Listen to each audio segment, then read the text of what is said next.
2000 வருஷம் மேலாக ரொம்ப தெய்வீக தன்மை நிறைந்து கோலாகலமா கொண்டாடக்கூடிய இந்த நன்னாள் பங்குனி உத்திரத்துக்கு பல விசேஷங்கள் உண்டு. பல தெய்வங்களோட திருமணம் நடைபெற்ற நாள். சிவன் பார்வதி, முக்கியமா தாரகாசுரனை முருகன் வதம் பண்ணப்புறம் தேவேந்திரன் என்ன பரிசு கொடுக்கலான்னு தேவசேனாவை முருகனுக்கு கல்யாணம் பண்ணி கொடுத்த நாள். ராமர் சீதா, பரதன் மாண்டவி, லக்ஷ்மணன் ஊர்மிளை, சத்ருக்னன் ஸ்ருதகீர்த்தி இவளோட திருமணம் நடைபெற்ற நாள். ரதி மன்மதன் திருமணம் நடைபெற்ற நாள். நந்திதேவர் சுயசை, அகத்தியர் லோகமுதிரை, சந்திரன் 27 நட்சத்திரங்களை கல்யாணம் பண்ணின நாள். ஆண்டாள் ரங்கமனார் கல்யாணம் பண்ணின நாள். அது மட்டும் இல்லாம ஐயப்பன் அவதரித்த நன்னாள் இந்த பங்குனி உத்திரம். வள்ளி குரத்தையும் இந்த நாள்ல தான் அவதரித்தா. பார்க்கடல் கடையிறப்ப அமிர்தம் வந்த நாளும் இதான். லக்ஷ்மி உத்பவிச்சா.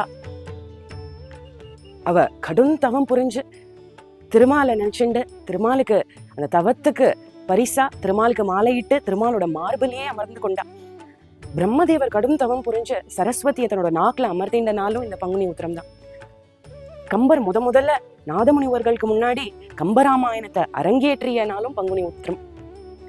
ராமானுஜர் 3 கத்தியம், அதாவது பகவானை எப்படி ஆராதனை பண்ணி சரணாகதி பண்ணணும்ன்ற ஸ்லோகங்களை உபதேசித்த நாளும் இந்த பங்குனி உத்திரம் தான். பொதுவா தமிழ்நாட்டுல பார்த்தா ஒரு 10 நாள் திருவிழாவா எல்லா கோவில்கள்லயும் சுவாமி அம்பாள் திருக்கல்யாணம், தீர்த்தவாரி, தேரோட்டம்னு வெகு விமர்சையா கொண்டாடப்படும். நம்மளும் இந்த பங்குனி உத்திர நன்னாள்ல நம்ம இஷ்ட தெய்வத்தை பிரார்த்தனை பண்ணி சரணாகதி அடையும்.